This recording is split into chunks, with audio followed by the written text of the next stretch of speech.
Bueno, pero hasta que...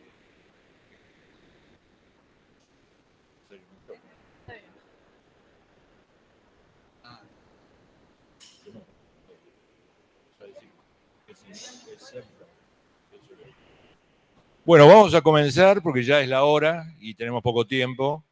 El sistema lo conocen todos, tenemos muy poco tiempo, así que le pido a la doctora Alicia Ferrer que comience con su exposición acerca de la sociedad unipersonal en el proyecto de modificación de la ley societaria uruguaya. Alicia, adelante. 5 minutos. Gracias. En 5 minutos trataré de explicarles qué es lo que proponemos los que presentamos un proyecto de ley modificativo de la Ley de Sociedades que está a estudio del Parlamento. Y básicamente una de las principales modificaciones que se propuso fue la posibilidad de que la sociedad comercial nazca genéticamente unipersonal. Esto es la definición o el concepto de sociedad. Habrá sociedad comercial cuando 2 o más personas físicas o jurídicas, bla, bla, bla. Ahora es cuando una o más personas físicas o jurídicas.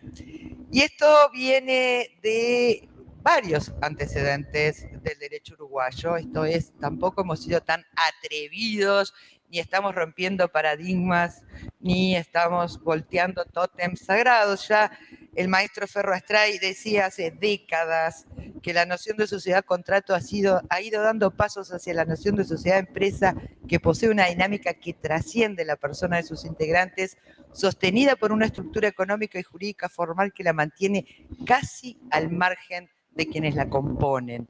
Y él mismo nos decía, señores, la realidad nos muestra que hay buena parte de sujetos que, forzados por la pluripersonalidad establecida por la ley, crean sociedades de cómodo, ¿verdad? ¿Y qué es una sociedad de cómodo? Una SRL 991, una sociedad anónima 991 o cualquier sociedad donde hay un componente que en realidad es de mentira, ¿verdad?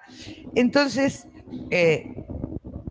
la noción, la posibilidad de introducir la unipersonalidad se fue gestando al punto tal de que hoy prácticamente hay unanimidad en la doctrina y además, una vez sancionada la ley 16.060, que es nuestra ley vigente, el decreto que la reglamentó permitió que las anónimas fueran unipersonales. Y nunca se aplicó el 156, que dice que cuando una sociedad pierde uno de sus socios y queda con uno debe disolverse. Y cuando se dictó la ley de SAS, quedó ya consagrada definitivamente la unipersonalidad. ¿Cuáles son las objeciones que nos plantea el tema de la unipersonalidad? Básicamente 2. La desaparición del concepto affectio societatis, la desaparición del fin común como causa de la sociedad y la desaparición básicamente de la noción de sociedad-contrato, ¿verdad? Porque en realidad acá lo que va a haber es un acto unilateral de voluntad que lleve al contrayente de sociedad a constituirla. O sea, ahí, pero les vuelvo a repetir, la doctrina uruguaya mayoritariamente, una de las que estaba en posición contraria, nuestra profesora emérita Nuri Rodríguez hoy ya no está entre nosotros, que era una de las que aún defendía a ultranza la pluripersonalidad de la sociedad. Objeción de tipo práctico. La unipersonalidad sirve para utilizar una figura societaria en fraude de terceros. Respuesta a esa objeción, que es real, ¿verdad? Un minuto, Alicia. Hay mecanismos legales y procesales suficientes para prevenir y sancionar el fraude.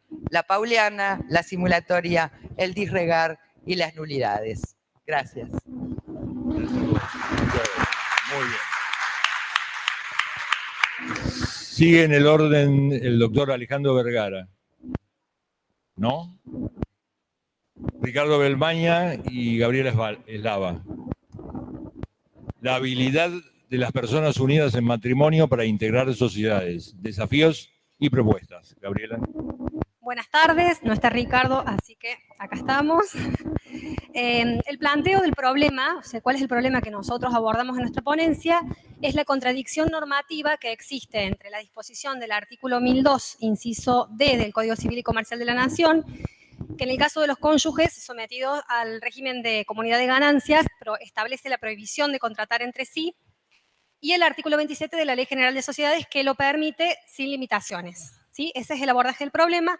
Partimos de considerar que la contradicción normativa existía, era importante, hasta el punto de que ha generado posiciones disímiles en la doctrina, y llegamos a la conclusión que, en nuestra opinión, debe prevalecer la solución de la Ley General de Sociedades, y que de ley ferenda incluso debe modificarse el Código Civil y Comercial en el artículo 1002, estableciendo la excepción para los contratos societarios. ¿Cómo llegamos a esta conclusión? ¿Cuál fue el camino que recorrimos?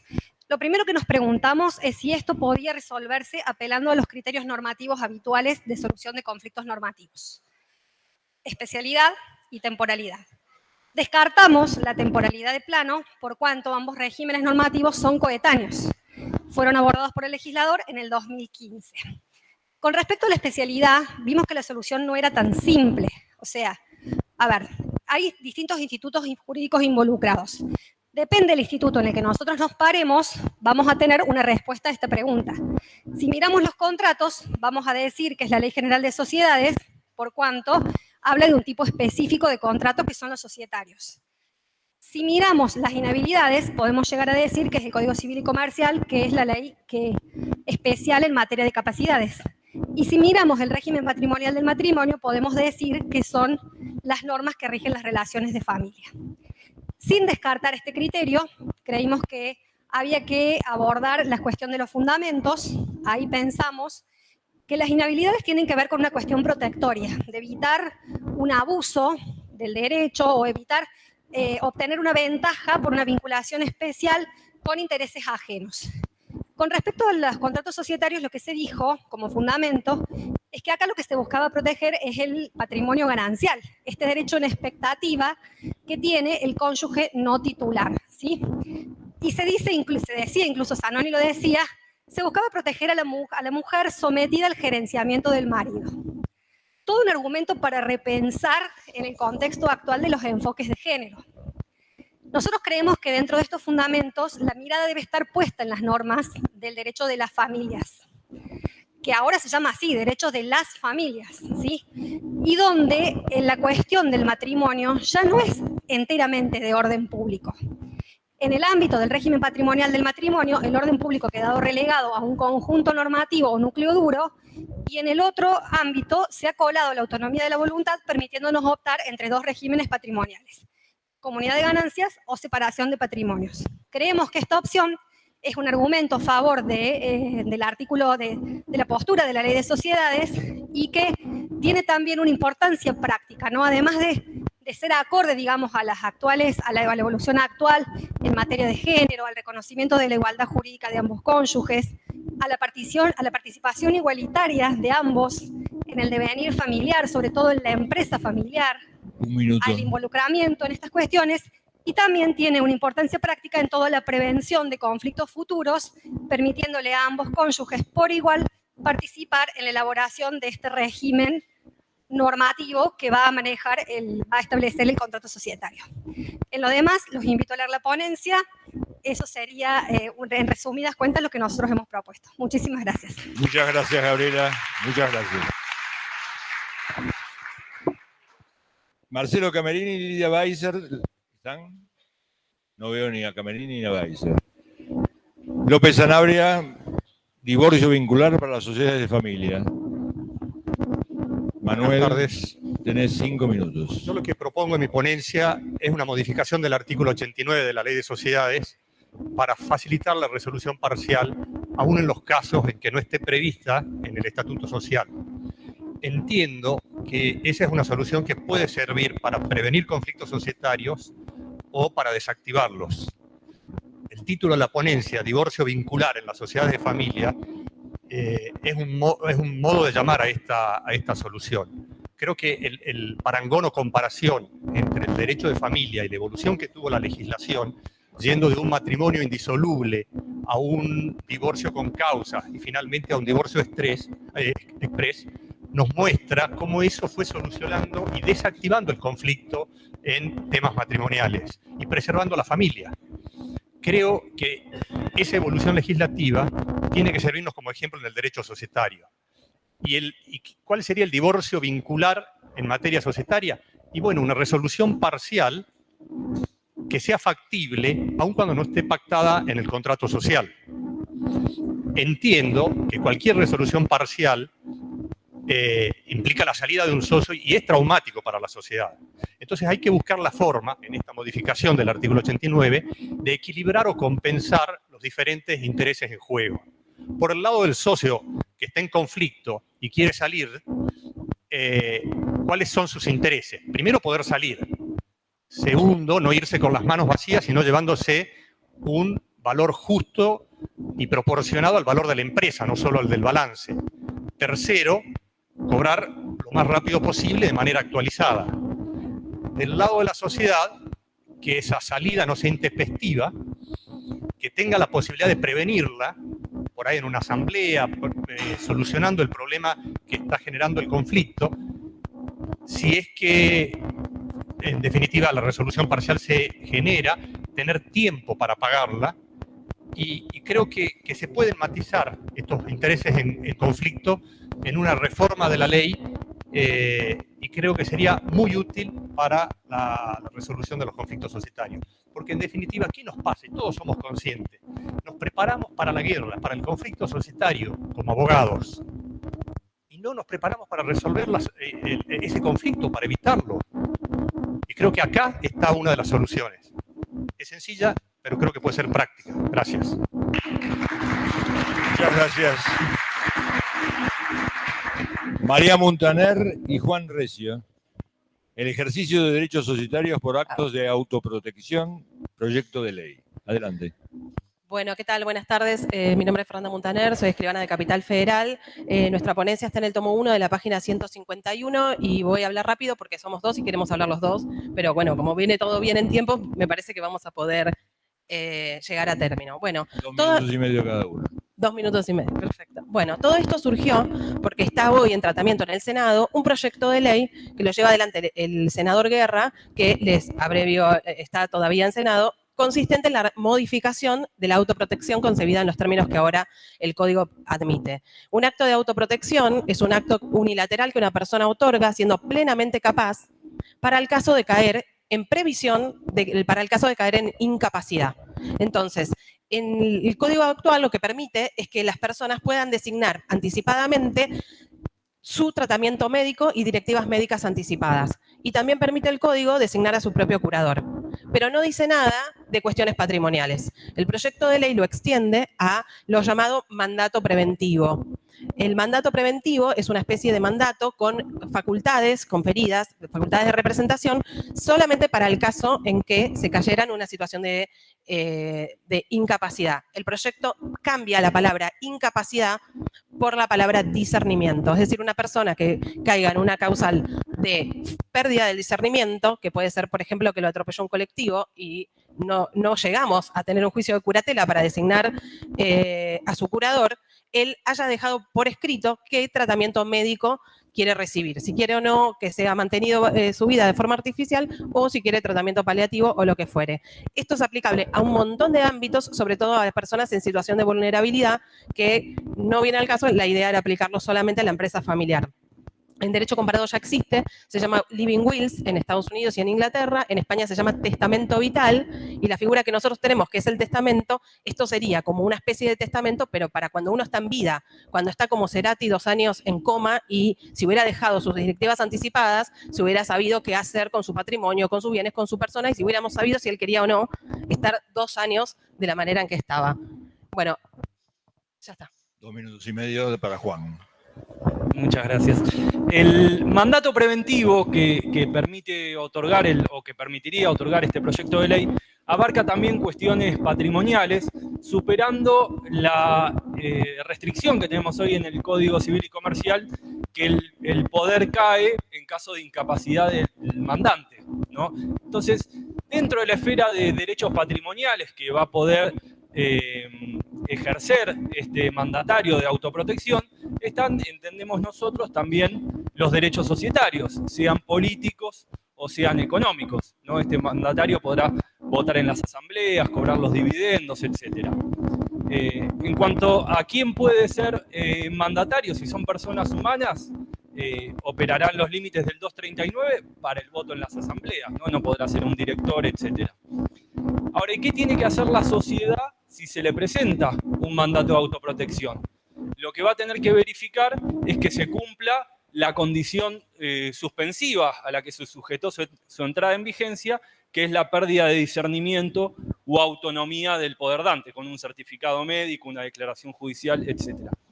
Un tema importante es que se va a aplicar a este mandato los límites que tiene el 362 del Código Civil y Comercial en cuanto a que las instrucciones o limitaciones que consten en el poder, que sean conocidos, obviamente, por la otra parte, van a ser oponibles. Y en este caso van a ser oponibles a la sociedad, que no va a poder autorizar ningún acto que se aparte de esas directivas que consten en el mandato. Una cuestión muy interesante para el ámbito societario que plantea el proyecto de ley es que expresamente consigna la posibilidad de que sean mandatarios de actos de autoprotección las personas jurídicas. Entonces esto permitiría, por un lado, que existan sociedades o entes encargados de llevar adelante estas directivas, pero también, y acá entendemos que es una herramienta también muy importante en la empresa familiar, que es que la propia sociedad sea mandataria y ejecutora de los actos de autoprotección. Y esto entendemos que en la empresa familiar es muy importante por la función que cumple muchas veces de asistir a la familia, de pagar los gastos, etcétera. Se le podría, a través de estas figuras, encargarle, por ejemplo, a la sociedad que le dé un destino específico a los dividendos que le corresponden al interesado. Eso es todo. Muchas gracias por la atención. Gracias, Juan. Seguimos con Eugenio Rosito, Planificación Patrimonial y Sucesoria en la Sociedad de Familia. Bueno, buenas tardes. Eugenio, adelante, Así es el título, Planificación Sucesoria y Patrimonial en las Sociedades de Familia, enmarcándolo en lo que es el derecho preventivo y la autonomía de la voluntad, donde los miembros de una familia que son titulares o tienen la gestión puedan ellos prever y evitar conflictos y prever en un futuro la transmisión a las sucesivas generaciones. Vamos a ver de que esta idea de lo que es una planificación lo enmarcamos en el diálogo de fuentes, ¿no? Lo planteo en donde, bueno, intervienen lo que es el derecho civil, contractual, de familia, sucesorio, y en el caso de ser una sociedad de familia, el derecho societario. Entiendo también que la finalidad es evitar los conflictos, ¿eh? Obviamente, todos sabemos que quizás lamentablemente vivimos de lo que es el conflicto una vez ya en desarrollo y no con una idea de derecho preventivo, que creo que es la tendencia, entendiendo de que este tema tiene un análisis interdisciplinario. Seguidamente analizo lo que son, bueno, el Código Civil y Comercial y el concepto de lo que hablamos de empresa de familia, y quizás directamente no lo analiza, pero, bueno, nos brinda diferentes instrumentos e institutos que tienen en cuenta lo que es la prevención y su desarrollo, de lo que es el contrato de fideicomiso, la reducción de la legítima, el aumento de la porción disponible, lo que es justamente cláusulas estatutarias y, bueno, dentro de ese ingeniería o estructura que se arma con esta finalidad, lo que es la elaboración de un protocolo de familia o acuerdo, más allá de a veces el término que le demos, pero sí entender la finalidad que tiene, que es evitar los conflictos y lograr una continuidad en la preservación del patrimonio y una continuidad de la sociedad. Dentro del trabajo breve, uno obviamente entendiendo de que esto es en un caso en concreto y elaborándolo con el cliente o los clientes, tenemos que considerar de alguna manera cuáles son las diferentes herramientas que podemos utilizar para esta planificación. Bueno, por ahí en un primer momento creo que todos vamos a pensar en cuál es el tipo social adecuado. Bueno, la ley de sociedades nos brinda las que todos conocemos, SRL, Sociedad Anónima, y creo muy útil esta que tiene que ver con la de 27349, la Sociedad por Acciones Simplificadas. Seguidamente se plantean cláusulas estatutarias, de la no incorporación de los herederos o de los políticos en lo que tiene que ver con la gestión, la evaluación de las participaciones sociales, bueno, lo que podría ser la resolución de conflictos mediante el arbitraje, que creo que también todos lo conocemos. También dentro del marco de esas estructuras que tenga que ver con la elaboración de un protocolo y lo que es las cláusulas estatutarias, me parece importante o distinguí ahí lo que es la incorporación y la utilidad de las prestaciones accesorias. Básicamente ustedes van a ver estas obligaciones personales que pueden asumir los socios en una sociedad de familia a los efectos de que se obliguen, mediante esa incorporación de esa cláusula, a suscribir el protocolo o bien a suscribirlo y cumplimentarlo. Considerando que esto último, bueno, no es lo mismo y podría tener algunos efectos, y también tener en cuenta lo que implica este tipo de cláusulas y obligación, sabiendo que sería bueno que cuando firman este estatuto o contrato se haga mención y que digan de que conocen el protocolo. No obstante, sí, no obstante, recordemos que ahora en lo que es la Ciudad Autónoma de Buenos Aires, la resolución 19 del 21, sin presunción de legalidad o de las cláusulas, permite la inscripción del protocolo dándole entidad a lo que justamente estos tipos de acuerdos tienen. Y finalmente, destaco los límites que podrían darse respecto a lo que es la autonomía de la voluntad y la contractualización del derecho civil o del derecho privado en general, que se da a partir del Código Civil y Comercial, y lo que es de alguna manera, el orden público y las normas imperativas, que quizás hay una atenuación en el derecho de familia sucesorio y, entiendo yo también, en nuestro derecho societario, lo cual permite realizar esta planificación que uno quiere, o por lo menos que los socios y uno acompaña y quiere realizar. Muchas gracias. Muchas gracias, Eugenio.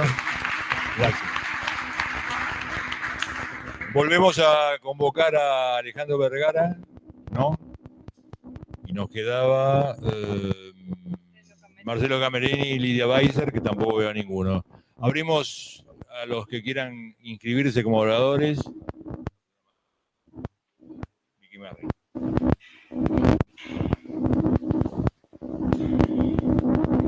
¿Dónde estás? Doctor Botteri. Doctor Botteri.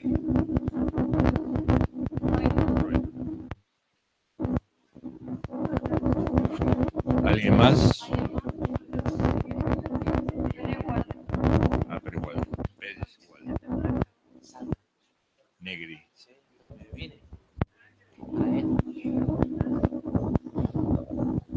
Muy bien.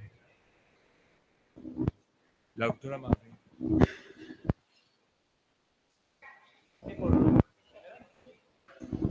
Bueno, Un minuto.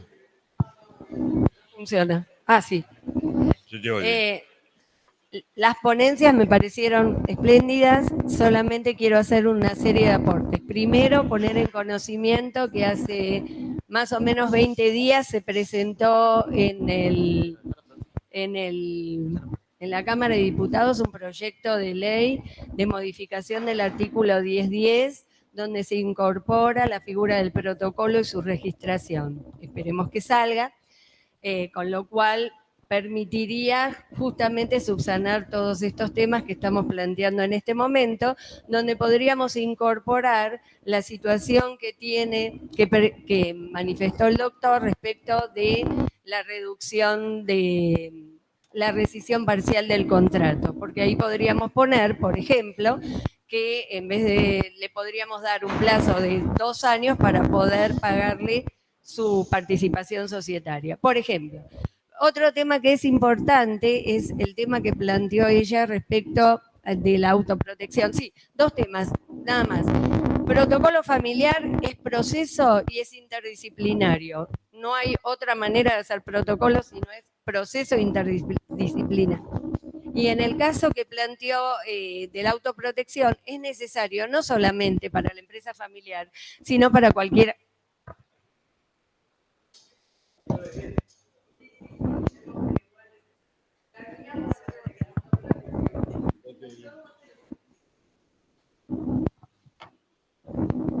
Somos crueles.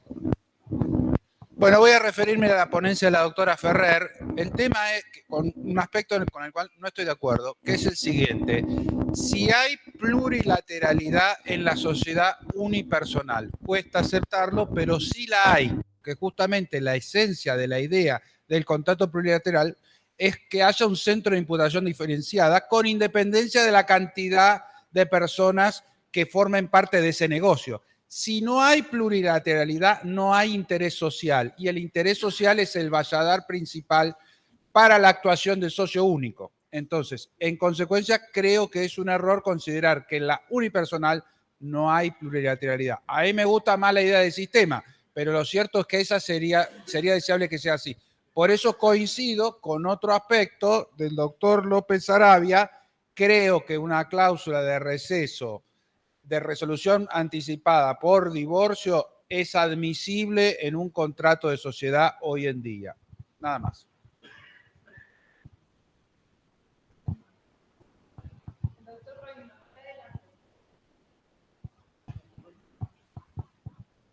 Solamente dos observaciones. La primera, estoy totalmente de acuerdo contigo sobre que el contrato de sociedad es plurilateral en todos los supuestos, es plurilateral en todos los supuestos. De lo contrario, si fuera unilateral y no hubiera plurilateralidad en los casos de constitución por una sola persona, si hubiera incorporación de socios en el futuro, habría que transformar ese contrato. La esencia de la plurilateralidad es precisamente la posibilidad de que constituyéndola con una sola persona se pueda ampliar en el futuro, por ejemplo, el caso de los emprendedores. Esto está muy bien previsto en la ley, de la ley de SAS, con mayor especificidad que en la ley de sociedades. Y lo segundo que quería agregar a la ponencia del doctor Rosito, que me parece que comparto íntegramente, es que a las soluciones que él propuso también hay que considerar el artículo 10.10, que creo que es una norma revolucionaria que se ha incorporado en nuestro derecho. Acá tenemos al mentor de esa norma, que es el doctor Manóvil, que la sugirió a la comisión, y si bien es un proyecto de pacto de herencia futuro, pero por lo menos es un avance muy grande con respecto a la inmensa restricción que teníamos con anterioridad. Muchas gracias.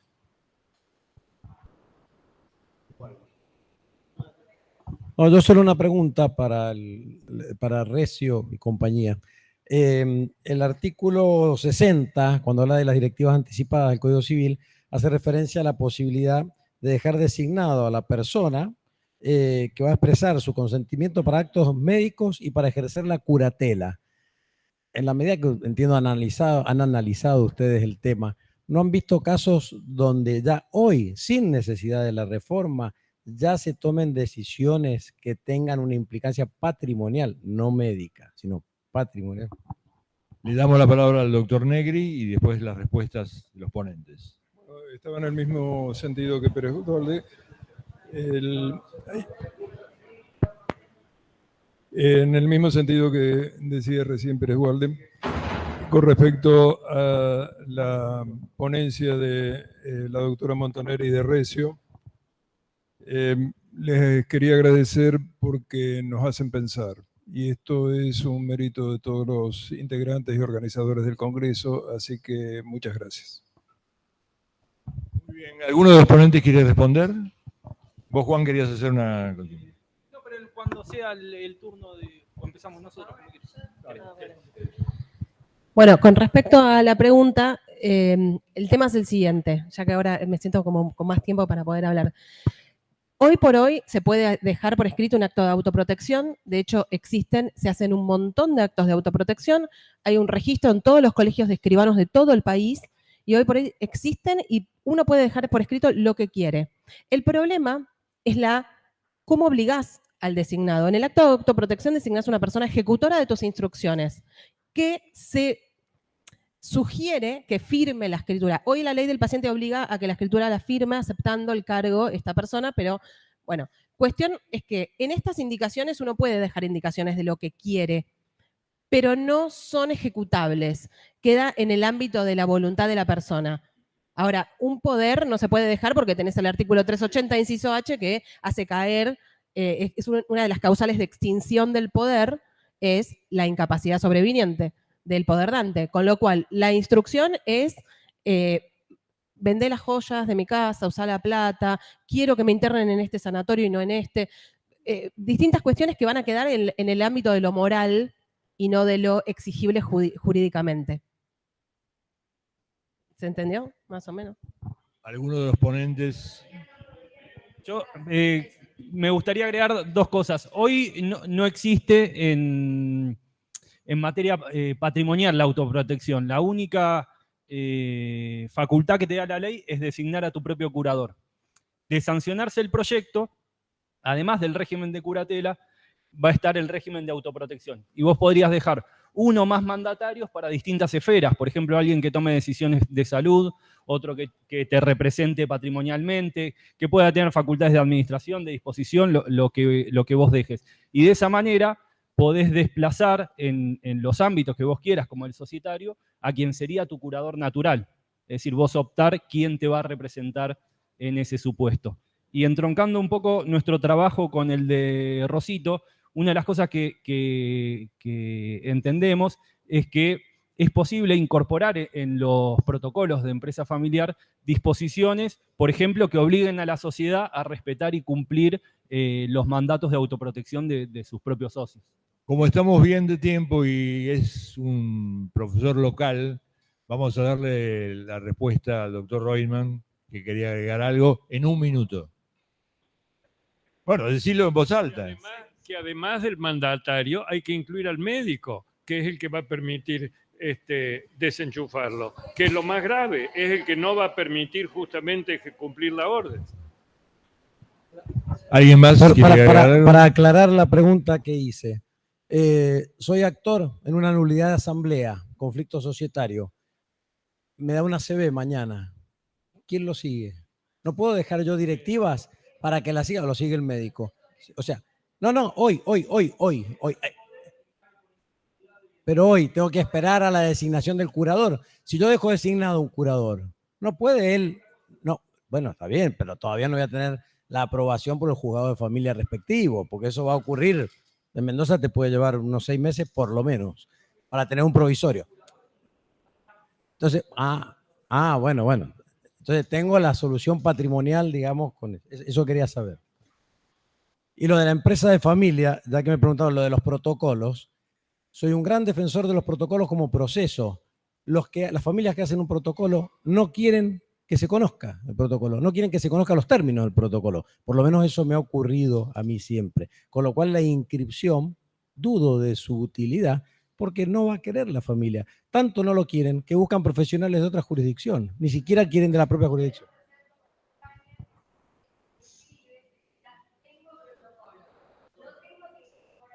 Bueno, volvamos al orden. ¿Alguno de los ponentes? ¿Alguno de los ponentes? No, agradecer al doctor Reutemann que me hizo recordar que, bueno, los pactos de herencia futura permitida del 2010 es sumamente, creo que una de las mejores figuras para la prevención de conflictos en lo que tiene que ver con las sociedades de familia. Y respecto a la inscripción, yo también no le veo quizás, digamos, una eficiencia, atento que es probable que no quieran que se ventile, y además, si uno analiza estadísticas de España y de otros lugares, y hasta acá mismo en Argentina, en el Chaco no resultó, y no tengo noticia ahora en Ciudad Autónoma de Buenos Aires cuántos protocolos inscriptos hay. Pero yo creo que tiene que quedar dentro de la esfera interna, pero es algo que está discutiéndose y que tiene cierta vigencia. Tenemos por allá una pregunta, el doctor Muñoz. Gracias. ¿Se me escucha? Bueno, Sí. para marcar un pequeño matiz con los colegas que opinaron sobre el tema de la unipersonalidad. Yo creo que la pluripersonalidad fue un avance para expresar de alguna manera abreviada que en la sociedad podría ser creada no necesariamente por dos partes, como decía la doctrina clásica del contrato, ¿verdad? Pero la mayoría de las sociedades se constituyen, las de familia, las pequeñas, con dos partes. De manera que no hay tal plurilateralidad esencial, sino solo potencial. Y en el caso de la unipersonalidad, creo que es nada más que un problema semántico. Por supuesto que no vamos a tener fin común, pero sí lo podríamos llamar fin autónomo, porque el fin de la sociedad no es el fin del socio único. Muchas gracias. Por allá.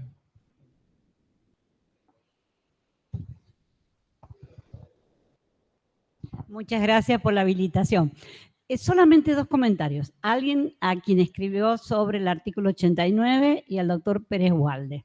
1986, Córdoba, el juzgado admitió la transformación de una sociedad civil en SRL constituida por profesionales para el ejercicio profesional con un pacto de retiro a partir del 10º año que se había calculado como un proyecto de empresa, en la cual cualquiera de los socios que estaban en realidad en ejercicio de su profesión podían retirarse. Segundo, con un pacto de previsionalidad.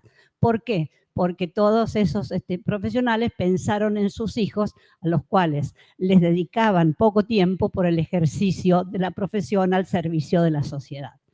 Ese pacto al día de hoy existe y hace exactamente 3 años uno de los socios se pudo retirar sin ningún problema, se llevó la tercera parte del patrimonio social. Justamente el límite del retiro es que se pueda retirar económicamente, porque si no, el que se quiere ir lo que tiene que hacer es pagar para poderse ir. Más o menos como en un divorcio. Muchas gracias. Le damos la palabra al doctor Botteri excepcionalmente porque está muy nervioso y quiere decir algo. No es que un contrato es bilateral porque hay 2 personas, sino porque hay dos partes y pueden haber muchas personas involucradas en un contrato bilateral. En un contrato plurilateral, lo relevante es que haya un centro de imputación distinto de las partes. Y el contrato plurilateral puede tener una persona, 2 o muchos. Entonces, el contrato de sociedad unipersonal no deja de ser plurilateral porque hay un centro de imputación diferenciada. Y la plurilateralidad se involucra de esa manera con la noción de interés social, que es el único valladar que tendría el socio único respecto de su actuación en el seno de la sociedad. Por eso no me parece correcto decir que en los contratos de la sociedad unipersonal no hay plurilateralidad, porque entonces aniquilaríamos la función del interés social en ese tipo de contratos. Nada más. El doctor Manóvil quiere agregar algo. Le damos la palabra. Ahí está. Solo sobre lo último que dijo Botteri, el interés social es el común denominador del interés de todos los socios. Si hay uno solo, sería solamente el interés de él. Tiene efectos internos. La unanimidad de uno o la unanimidad de muchos supera el límite del interés social en su fase interna. Lo que sí existe es el interés de la sociedad como sujeto, que es distinto del interés de los socios y que protege a los terceros. Esa distinción la tenemos que tener siempre en cuenta y supongo que el doctor Botteri estará de acuerdo conmigo en hacer ese matiz diferencial. Gracias. No sé si está muy de acuerdo, pero había alguien antes que... María Corone. Bueno, gracias por permitirme la intervención. Simplemente quería decir que el hecho de que el protocolo familiar se pueda inscribir, a mi criterio, es importante porque resguardaría la privacidad en la medida en que sea optativo. O sea, lo importante es que no sea obligatorio, que el que quiera inscribirlo lo inscriba y el que quede en el ámbito privado de los socios quede en este ámbito privado. Y respecto de las cláusulas de autoprotección, a mí me parece que en la medida que sea compatible, y sería muy compatible con algunos tipos o no tipos, como el caso de la sociedad de la sección 4ª, es muy interesante que a través de ciertas cláusulas se llegue a las cláusulas estas de autoprotección. ¿Alguien más? ¿Alguien quiere agregar algo? Los ponentes, sí, adelante. Tenemos 5 minutos.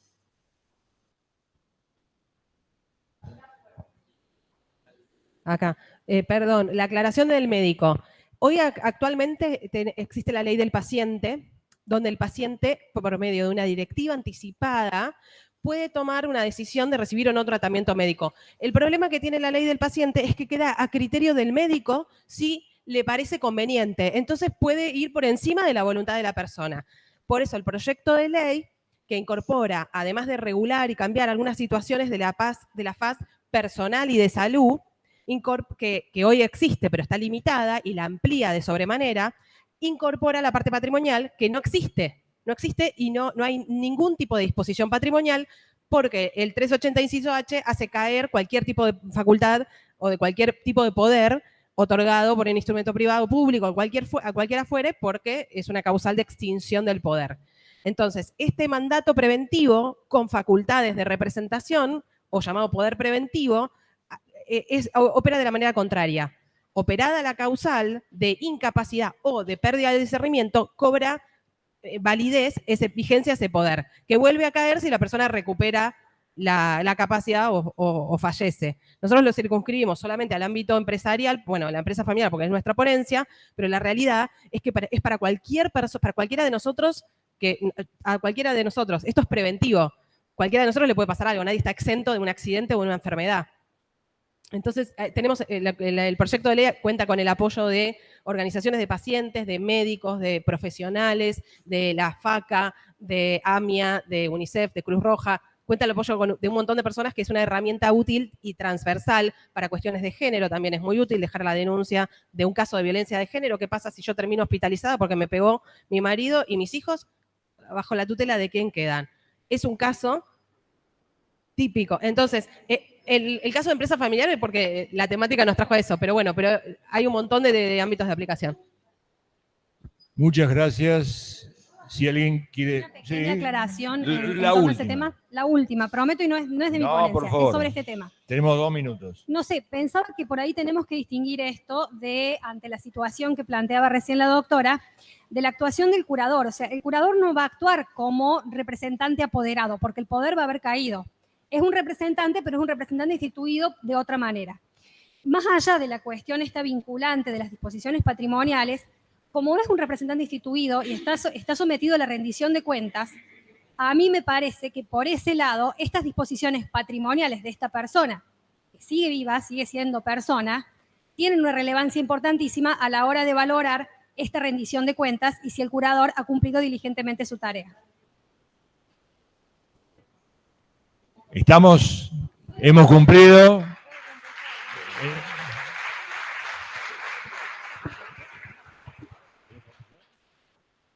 ¿Vas a contestar algo? Sos una porque al privilegiada. final es un ping-pong esto. Sos una privilegiada. Hace 10 minutos que te... La curatela es el régimen de representación necesario legal.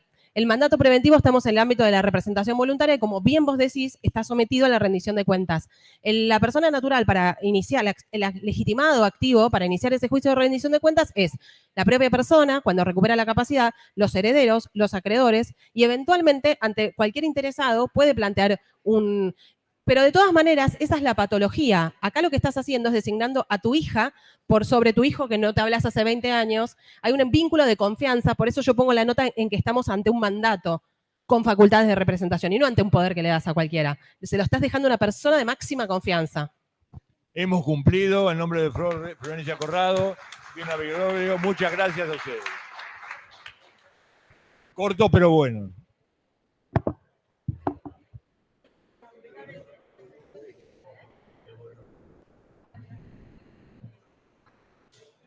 Hubieran venido.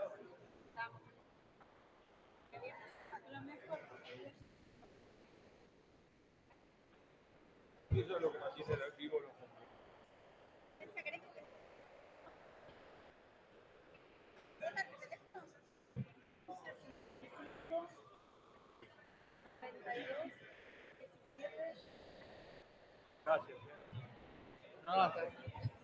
Hola, hola, hola. Hola, hola, hola, hola.